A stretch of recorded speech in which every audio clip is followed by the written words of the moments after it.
Depuis 2 vendredis, nous partageons ensemble sur cette expression que nous retrouvons à 4 reprises dans les évangiles, gens de peu de foi. Nous voulons être des gens de beaucoup de foi. Amen. Nous voulons que le Seigneur puisse dire, comme il l'a dit d'un centenier, « Je n'ai pas vu dans tout Israël une foi aussi grande. » Ce n'est pas la guerre, ce n'est pas la compétition de celui qui aura la foi la plus grande. On ne se soucie pas de la foi des autres, mais ma foi, je veux qu'elle soit grande. Je veux, Seigneur, que je puisse accomplir des exploits avec toi par la foi. Je veux voir les situations de ma vie changer par la foi, parce que je suis limité. Il y a des situations dans ma vie qui sont là et je n'arrive pas à les surmonter. Je n'arrive pas à les changer, mais je sais que toi, ô grand Dieu, comme je l'ai chanté, tu es celui qui peut changer toute situation. Amen. Alléluia. Et tu les changes quand un homme, une femme se tourne devant toi et te prie, te demande. Lorsque nous prions, Dieu étend son bras. Alléluia. Et il agit avec puissance. Alors je vous invite à lire sans plus tarder ce passage dans l'évangile de Matthieu, chapitre 6, et la lecture à partir du verset 25 jusqu'au verset 34. Donc toujours pareil pour ceux qui découvrent la Bible, c'est le Nouveau Testament, le premier évangile, l'évangile de Matthieu, et nous prenons le chapitre 6 à partir du verset 25. Jésus parle. « C'est pourquoi je vous dis, ne vous inquiétez pas pour votre vie, de ce que vous mangerez, ni pour votre corps, de quoi vous serez vêtus. La vie n'est-elle pas plus que la nourriture, et le corps plus que le vêtement? Regardez les oiseaux du ciel. Ils ne sèment ni ne moissonnent, et ils n'amassent rien dans des greniers. Et pourtant votre Père céleste les nourrit. Ne valez-vous pas beaucoup plus qu'eux? Qui de vous, par ses inquiétudes, peut ajouter une coudée à la durée de sa vie? Alors une coudée, on n'utilise plus trop ces mesures. Hein. Une coudée, c'est tout simplement un avant-bras. Qui, en fait, si vous voulez, qui peut rajouter quoi que ce soit à la durée de sa vie par ses inquiétudes? On ne peut pas rajouter une seule minute, on ne peut pas rajouter une seule journée. Et pourquoi vous vous inquiétez au sujet du vêtement? Considérez comment croissent les lys des champs. Ils ne travaillent ni ne filent. Cependant, je vous le dis que Salomon même, dans toute sa gloire, n'a pas été vêtu comme l'un d'eux.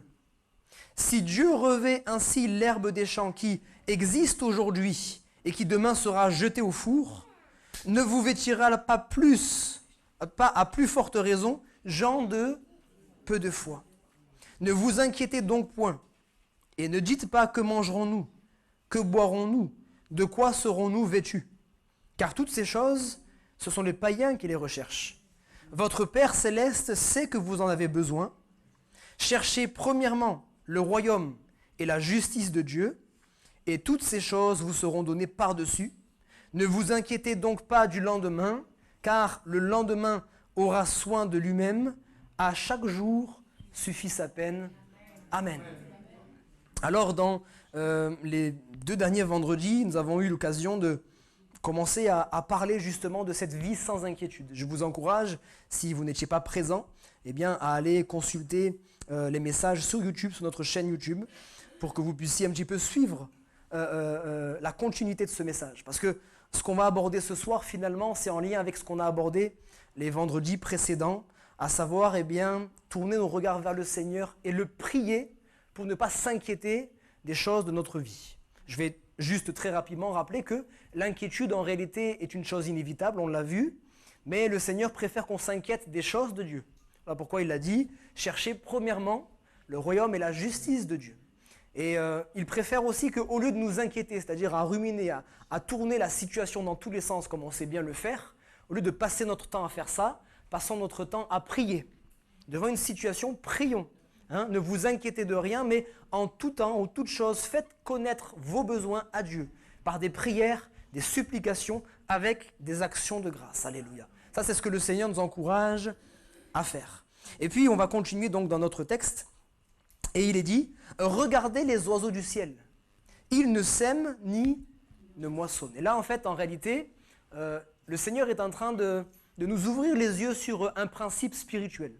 Il faut comprendre que lorsqu'on s'approche de Dieu, dans les premiers temps, on a du mal à comprendre un petit peu comment ça fonctionne. Puisqu'on ne voit pas le monde invisible, on ne voit pas le monde spirituel. Et pour que nous puissions comprendre ce monde spirituel, le Seigneur a utilisé à de nombreuses reprises des paraboles, des analogies, toutes sortes de choses pour pouvoir nous faire comprendre. Parce qu'en réalité, les choses visibles que nous voyons ont été créées à partir des choses invisibles et nous permettent justement de comprendre les choses que nous ne voyons pas.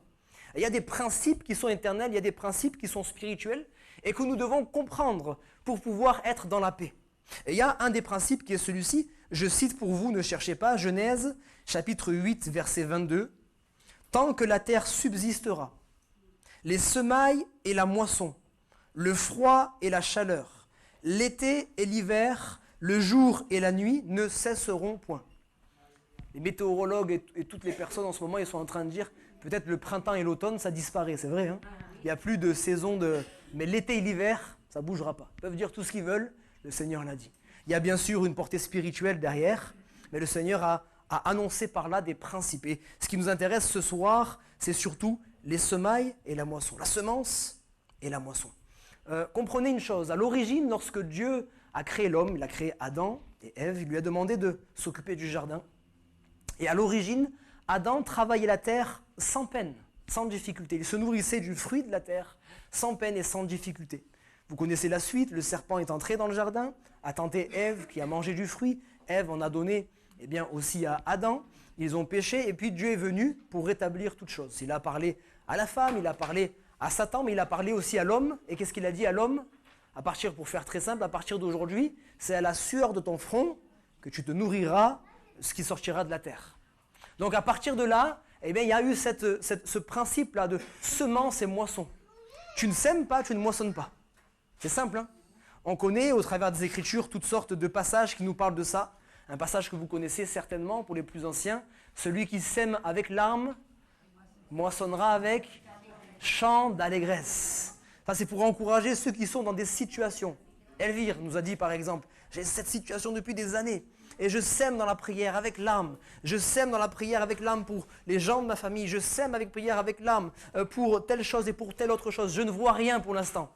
Je sais qu'il y a une semence en terre, je sais que j'arrose, mais je ne vois rien sortir. Celui qui a semé avec larmes, lorsqu'il va moissonner, il va moissonner avec chant d'allégresse. Alléluia. Celui qui sème peu, moissonne peu. Celui qui sème beaucoup, moissonne beaucoup. Celui qui sème pour la chair, va moissonner des choses charnelles. Celui qui sème pour l'esprit va moissonner des choses spirituelles. La semence et la moisson. Et en réalité, lorsque le Seigneur dit « Regardez les oiseaux », ils ne sèment, ils ne moissonnent, ils n'amassent rien. Et pourtant, Dieu les nourrit. Il n'est pas en train de nous dire « Faites comme eux. Ne faites rien, croisez-vous les doigts, et puis le Seigneur va vous nourrir. » Certainement pas. Dieu veut que chacun d'entre nous puisse travailler.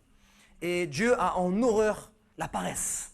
Lisez le livre des Proverbes, vous allez voir qu'à de nombreuses reprises, Dieu va nous reprendre concernant la paresse. Ne soyez pas paresseux. La paresse nous emmène à la ruine, obligatoirement. La paresse, c'est être dans l'oisiveté. Et être dans l'oisiveté, c'est être disponible pour le péché. Le Seigneur veut que nous puissions travailler, chacun avec les talents qu'il a reçus, chacun comme il le peut, chacun avec les forces qu'il a reçues. Ce que ta main trouve à faire, fais-le. Il est juste en train de vous dire, justement, si les oiseaux ne sèment ni ne moissonnent, si les oiseaux n'amassent rien et pourtant ils ont de la nourriture, à combien plus forte raison, vous qui semez, vous allez moissonner, alléluia.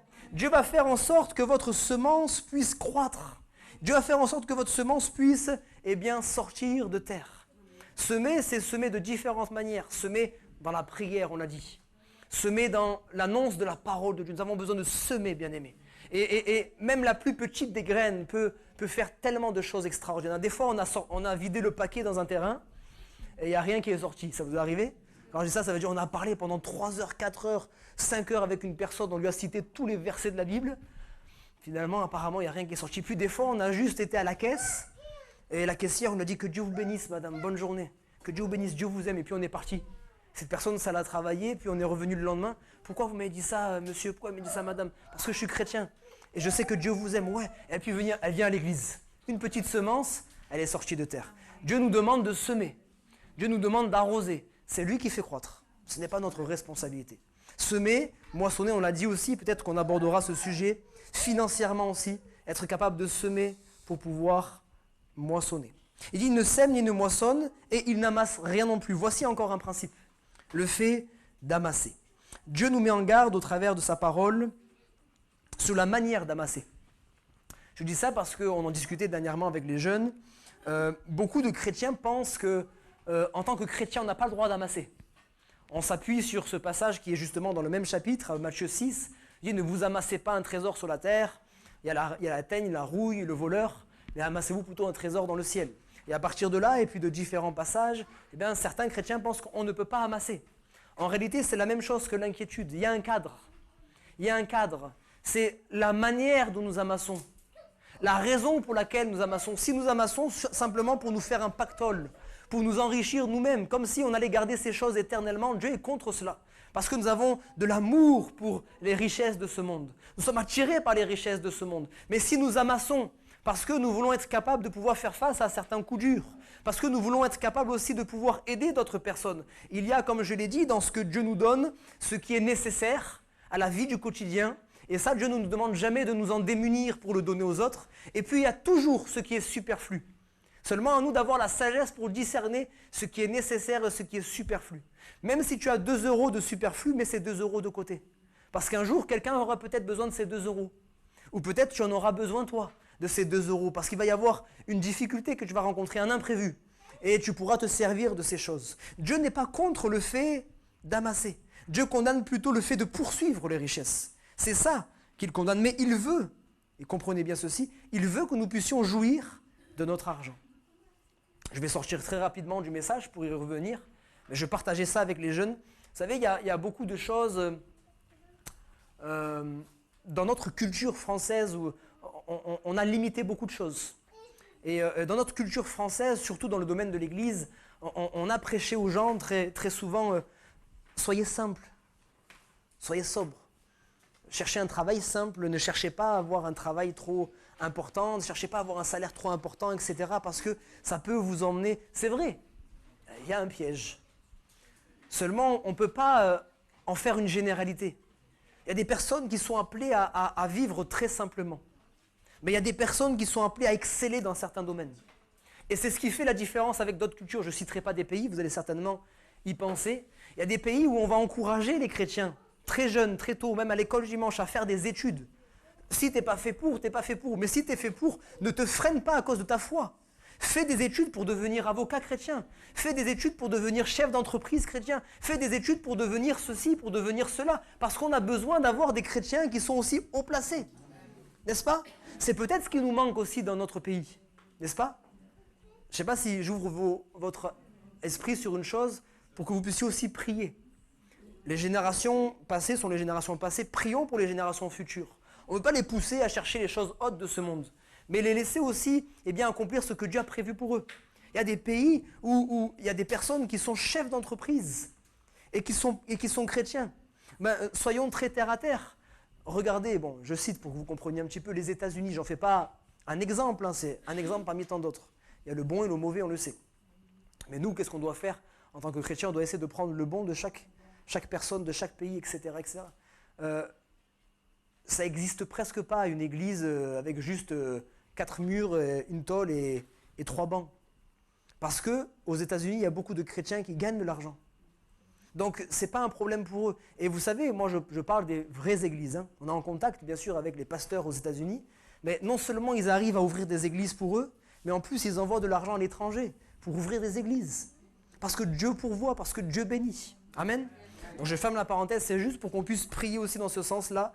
Ne pas chercher les choses pour en tirer la gloire, mais chercher quand même l'excellence. Amen. Et vous vous engagez à prier pour les générations futures. Amen, alléluia.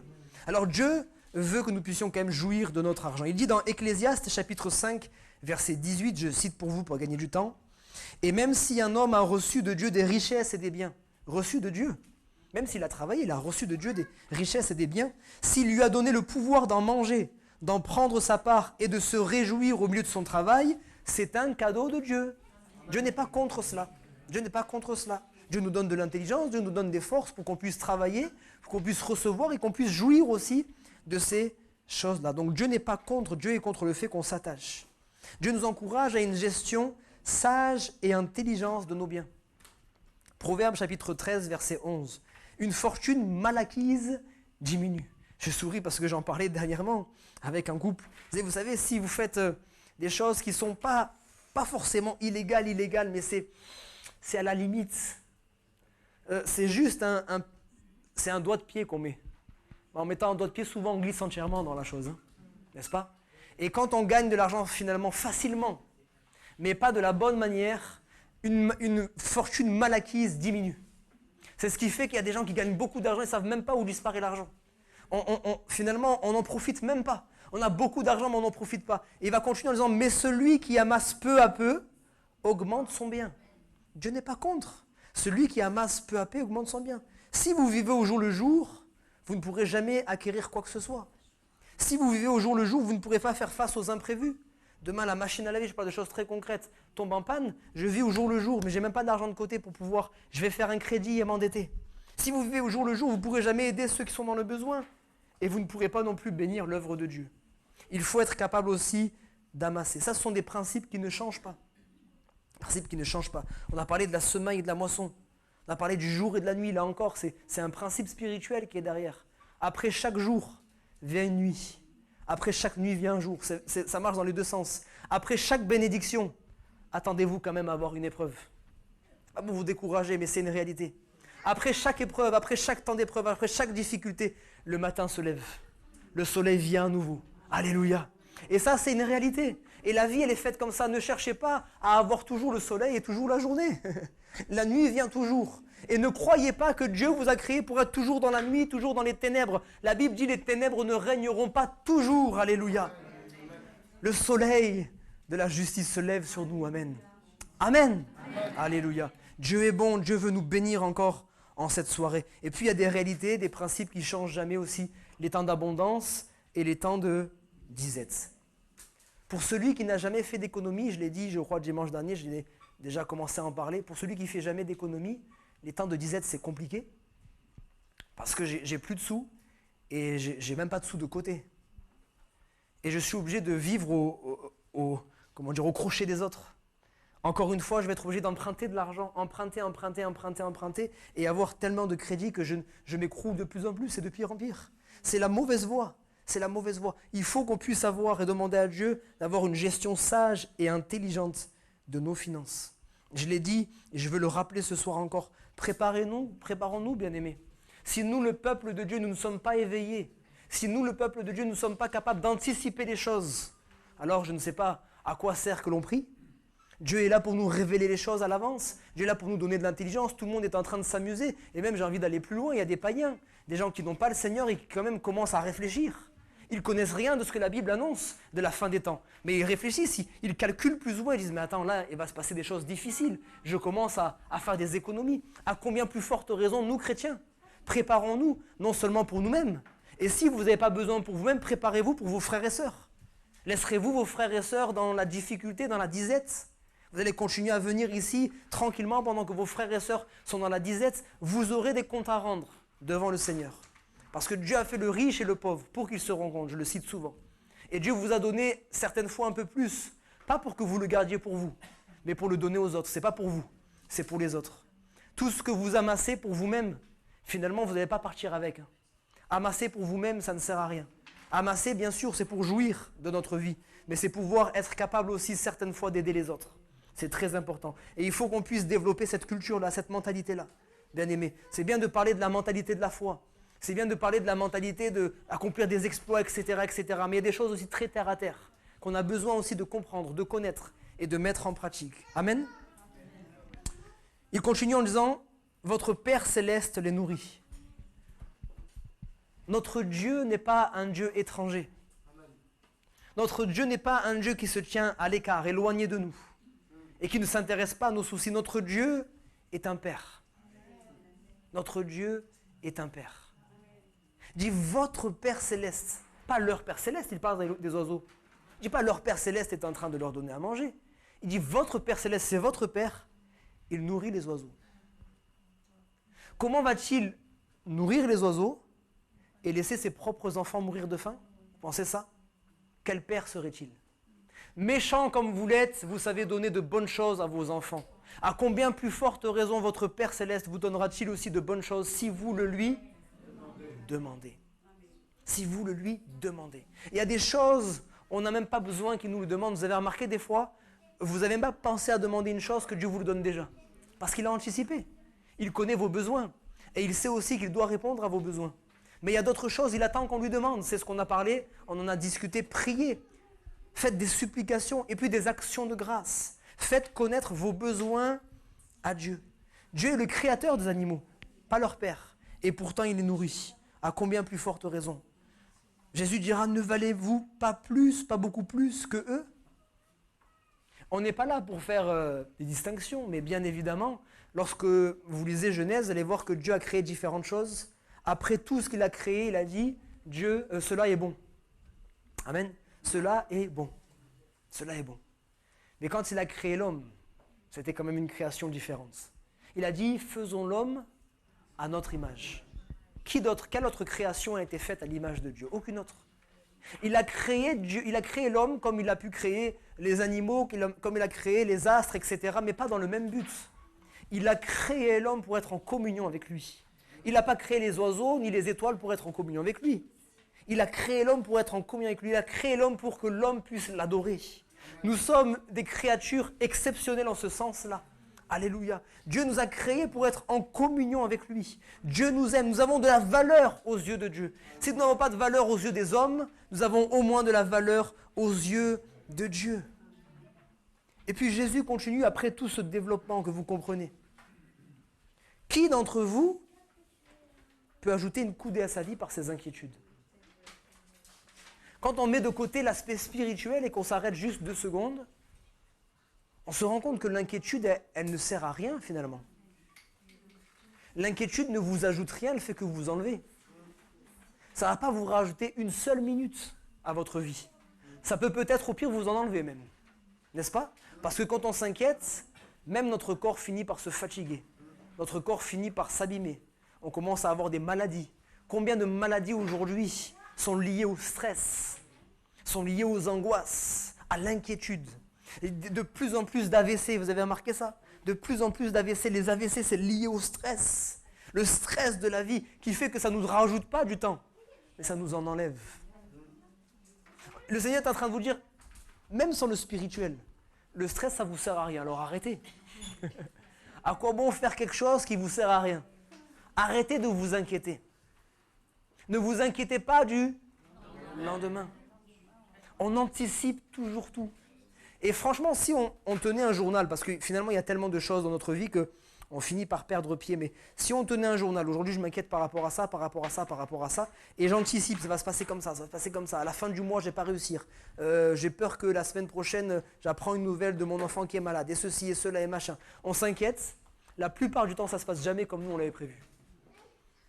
Et même souvent ça se passe mieux quand même, surtout quand on est avec le Seigneur.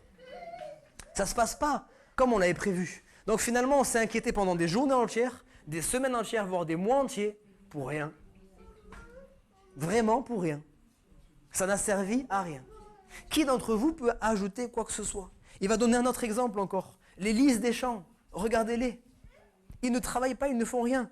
Et Salomon, même dans toute sa gloire, n'a pas été vêtu comme l'un d'eux. Excusez-moi l'expression, Dieu sait si Salomon a été riche. A été riche. Vous trouvez ça dans l'Ancien Testament, le livre des rois, vous verrez la richesse de Salomon, c'est extraordinaire. Et pourtant, l'herbe, le lys des champs, toutes ces choses-là sont beaucoup plus riches encore. C'est Dieu qui fait sortir. Pourquoi Salomon était riche? Quel a été son secret? La sagesse. Parce qu'en fait, Dieu lui a dit, demande-moi ce que tu veux, je te le donnerai. C'est extraordinaire. Il était jeune à l'époque, hein. Pas quelqu'un qui avait déjà justement de la sagesse humaine avec le temps. Il était jeune. Je dis, mais justement, tu vas me demander de régner sur ton peuple, qui est un grand peuple. Et j'ai une responsabilité, c'est pas rien. Ce que je demande, c'est pas la gloire, c'est pas de la puissance, pas d'être un puissant guerrier, c'est pas ceci, c'est pas cela, c'est simplement avoir de la sagesse. Dieu, qu'est-ce qu'il lui a dit? Je te donne la sagesse, et puis tu te débrouilles avec ça. C'est ça ou pas? Il a dit, je te donne de la sagesse, et en plus de ça, je vais te donner tout le reste. Ça vous rappelle pas un verset qu'on vient de lire? Quel verset qu'on vient de lire est semblable à celui-ci? Non. Cherchez, premièrement, le royaume et la justice de Dieu, et ce sera tout. Et je vous donnerai tout le reste par-dessus. Alléluia. C'est un principe, bien-aimé. C'est un principe qu'on trouve tout au long de la parole de Dieu. Ceux qui ont cherché les richesses ont acquis les richesses, mais ont perdu toutes leurs richesses. Et en perdant leurs richesses, ils ont perdu même leur vie. Voilà pourquoi ce principe il se retrouve même dans cette parole de Jésus. Celui qui voudra gagner sa vie ou garder sa vie, la perdra. Mais celui qui perdra sa vie à cause de moi, à cause de l'évangile, la gagnera, la sauvera. Alléluia. Cherchez premièrement les choses spirituelles et Dieu s'occupera du reste. Alléluia. Dieu s'occupera du reste. Il dit, gens de peu de foi. Parce que l'inquiétude est l'ennemi de la foi. L'inquiétude est l'ennemi de la foi. Lorsque je suis inquiet, j'ai peu de foi. Écoutez bien ceci, il faut que vous le reteniez. Votre arme contre Satan, c'est la foi. Oui ou non? Son arme contre vous, c'est l'inquiétude. Chacun va se battre avec son arme. Si vous le laissez avoir le dessus, c'est lui qui va créer l'inquiétude dans votre cœur et vous n'aurez plus de foi. Si vous vous battez avec les armes que Dieu vous a données avec la foi, l'ennemi de la foi, c'est l'inquiétude, mais l'ennemi de l'inquiétude, c'est la foi. Alléluia. Si vous êtes réveillé, vous pouvez dire Amen de temps en temps et comprendre ce que je suis en train de vous dire. Satan est là constamment pour vous intimider, pour vous inquiéter, pour vous faire peur. Mais en réalité, la foi, c'est le bouclier qui éteint tous les traits enflammés du malin. Alléluia. La foi nous permet de repousser l'adversaire. Ça nous permet de le repousser. Parce qu'il est là constamment, ces traits enflammés ne s'arrêtent pas. Jusqu'au dernier moment, je lisais encore ce matin dans le livre de l'Apocalypse. L'ennemi est descendu vers vous, animé d'une grande colère. Parce qu'il ne lui reste pas beaucoup de temps. Et il le sait. Il est en colère contre chacun d'entre nous, surtout si vous êtes là ce soir. Parce que vous avez choisi la bonne part. Et il tremble. Il dit un chrétien de plus, une chrétienne de plus. Quelqu'un qui va passer 1 heure dans la présence de Dieu. 1 heure dans ses parvis vaut mieux que 1000 ailleurs. Alléluia. C'est quand on vient ici, Huguette est venue 1 heure mercredi, elle est ressortie guérie. Jacqueline dit, ils sont arrivés complètement épuisés, presque ils ont failli ne pas venir. Mais ils sont repartis renouvelés. Alléluia. Amen. 1 heure dans la présence de Dieu et Satan tremble. Amen. Satan tremble, donc il va vous décourager. Mais avec la foi, vous pouvez le terrasser. Amen. Avec la foi, vous pouvez le terrasser. Quand on s'inquiète, on a peu de foi. Et quand on a peu de foi, on s'inquiète. C'est un cercle vicieux. Parce que je m'inquiète, je n'ai pas la foi. Parce que je n'ai pas la foi, le seul truc que j'ai à faire, c'est de m'inquiéter. Vous comprenez ? On a besoin de casser ce cercle vicieux pour créer un cercle vertueux. D'où vient la foi?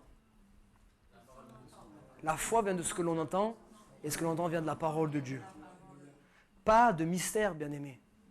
Si vous manquez de foi, c'est de votre faute, pas de celle du Seigneur, et pas de la mienne. C'est chacun pour soi-même. Si vous manquez de foi, plongez vos regards dans la parole de Dieu, votre foi va grandir. Puisque votre foi va grandir, vous allez vouloir découvrir davantage Dieu. Et plus vous découvrez Dieu, plus votre foi grandir. C'est un cercle vertueux. Alléluia.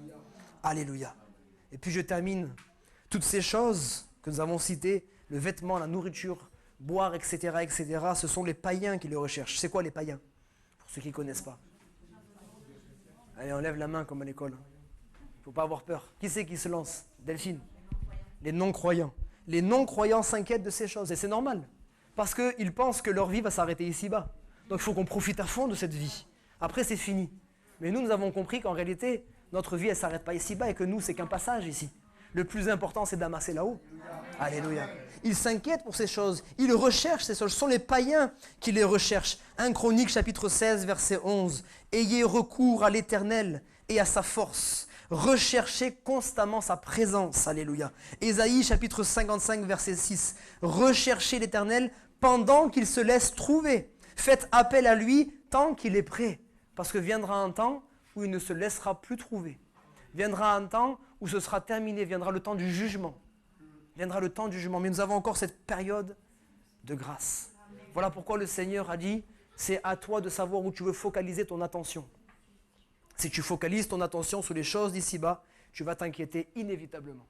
Et si tu focalises ton attention sur le royaume et la justice de Dieu, alors non seulement tu ne t'inquiéteras pas, tu vas recevoir les choses spirituelles, mais en plus de ça, Dieu va te donner le reste. Dieu va te donner le reste. Il veut nous bénir. Il veut nous guérir. Je bénis Dieu pour cette soirée, spontanément, plusieurs témoignages. Et si c'était le seul soir, on serait en train de sauter, mais on ne saute pas parce que finalement, c'est des choses qui ne nous étonnent plus. La Bible dit, y a-t-il quelque chose d'étonnant de la part de Dieu? On est toujours étonné parce que sa grâce est immense, parce que sa puissance est immense, mais en même temps, nous savons qu'il est notre Dieu et qu'il est capable de répondre à chaque fois qu'on invoque. Alléluia. Il n'a pas un quota de bénédiction. Il n'a pas une limite. C'est nous qui le limitons par notre foi. Faisons grandir notre foi pour que le Dieu illimité puisse agir sans limite dans notre vie. Alléluia. Amen. On peut terminer par la prière, vous voulez bien?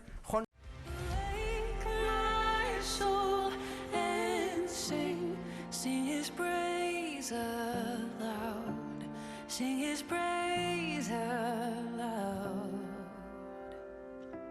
Oh, awake my soul and sing his praise aloud. Sing his praise.